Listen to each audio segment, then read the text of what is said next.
Okay, full speed pass.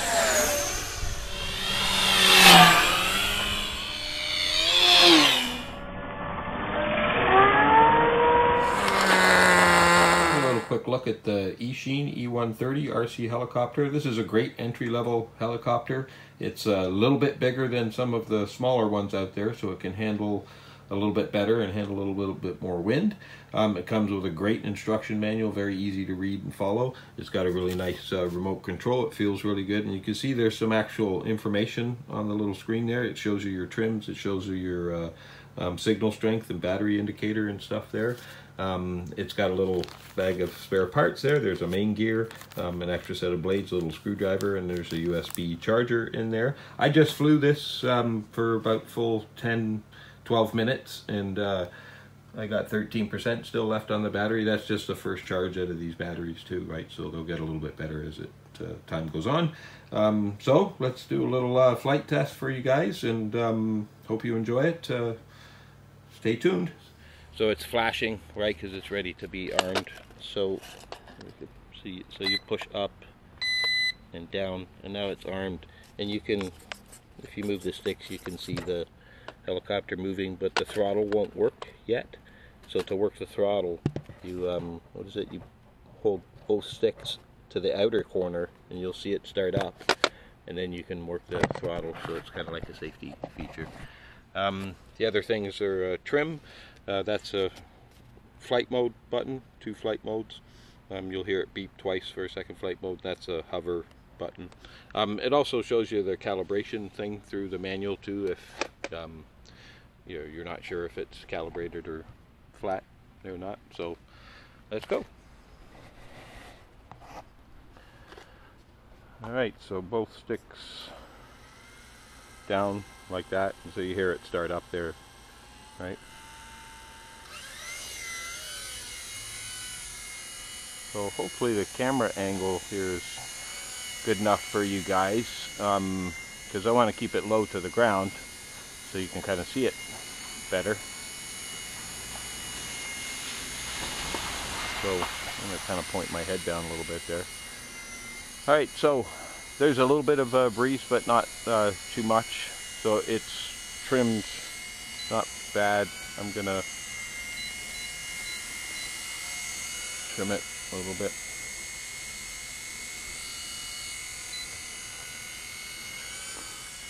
Okay, so just a little bit of forward trim. Maybe the battery wasn't quite all the way up there from the last time, right? But you can see there it's very stable. My hand's off the sticks, right? So these are self-centering sticks on this thing, right? Same with the throttle.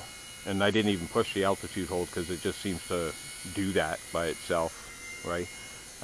It doesn't have a ton of power because this isn't brushless, but it does have, fairly good lift on it, and it is a little bit enough to save you out of trouble,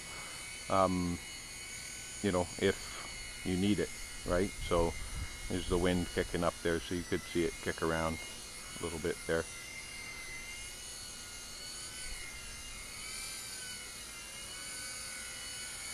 So that's in flight mode 1. So we'll go flight mode 2, right? And it's basically kind of, twice as aggressive. The throws on the thing move like twice as much, like that, right? So everything just happens quite a bit faster in flight mode 2. So keep it in flight mode 1 if you're a beginner, because it's pretty gentle and forgiving. So if you're new to flying a helicopter, rule number 1 is you always keep the tail pointed towards you. So the helicopter is always pointed away. So forward is forward, and backward is backwards, left and right is left and right. And then so what you want to do is kind of practice flying a square like that. Okay, so you're just really using the control stick, no throttle or rudder, and just, finding out how the thing moves. Stay nice and low to the ground like that. So if you do have an issue, you can just shut it down. And then once you, feel very confident in this, of course, do it backwards, right, and forwards, all around. Once you feel very confident doing this and how the bird controls and how a helicopter controls, then you start putting a little bit of rudder into it, right? And do the same thing, you know, fly a little square. Fly your little square, but now using the rudder. Get used to it like that. Helicopters have a lot of drift, as you can see, right? But this thing has like almost no ground effect, and so many helicopters do. And you can see it handles very, very well right off the deck, this thing, right? So just get used to your throttle, or you're using that rudder, because helicopters are all about rudder. Big difference from airplanes. And really that's about it, right? You know, just stay nice and low to the ground like this until you get, you know, your confidence built up in it. And you'll find that, you know, the further up you go, the more wind that there is too, right? So, you know, I heard someone say the other day they don't recommend people start flying inside because there is no wind, and, you know, it's kind of, you know, can teach you bad habits. But I would still recommend learning to fly inside, you know, somewhere big, hopefully, if you can find a gymnasium or, you know, something like that. It's perfect. You know, but a garage or something like that,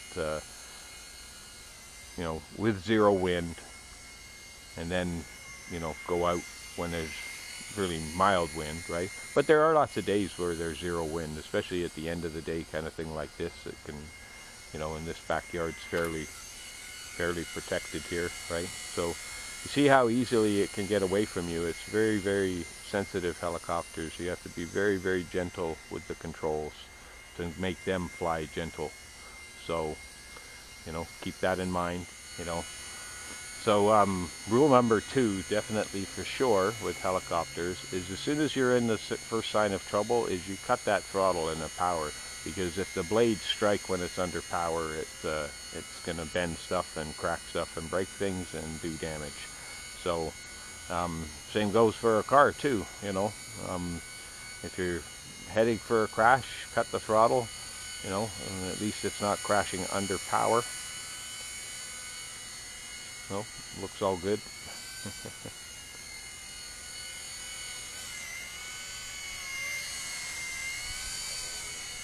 Ooh, wind.